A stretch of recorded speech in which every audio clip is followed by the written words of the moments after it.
Ne rien lâcher, c'est l'intention des travailleuses et travailleurs réunis devant ce Deleuze pourtant ouvert. Malgré la fatigue, ils étaient des dizaines réunis cet après-midi. On s'épuise, mais on continue.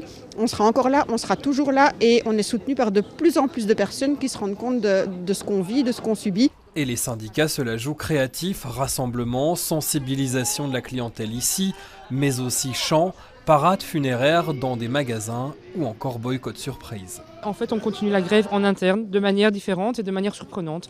Alors oui, peut-être que sur le site, les magasins sont soi-disant ouverts, mais à l'intérieur, vous avez en fait très peu de gens qui travaillent réellement. Vous avez beaucoup d'étudiants, vous avez la direction qui devient un peu folle dans tous les sens parce que ça devient compliqué pour eux aussi à gérer. Compliqué au point où dans cet autre Deleuze à Flaget, la direction a décidé elle-même de fermer les portes. En raison de différents incidents, de menaces et d'actes de vandalisme, il devenait compliqué de maintenir l'ouverture de ce magasin dans des conditions sereines. On n'a pas constaté d'actes de vandalisme. Si maintenant, oui, il y a eu apparemment la direction aurait trouvé la voiture avec un pneu ou deux pneus crevés, je ne sais pas exactement.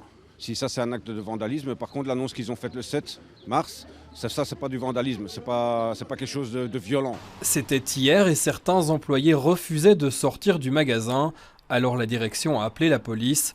Intervention refusée par le bourgmestre. S'il y a des actes de vandalisme, forcément la police intervient tout de suite et elle réagit et elle fait ses enquêtes. C'est pas l'information que j'ai reçue. La demande qui était faite était une demande qui n'avait rien à voir avec le contrôle de la sécurité publique, qui est la mission de la police. Et donc on ne va pas jouer dans ce jeu et faire intervenir la police pour régler un conflit social. Le Deleuze Flaget restera fermé demain. Les autres continuent de tourner au ralenti. Les syndicats, eux, promettent que les actions se poursuivront.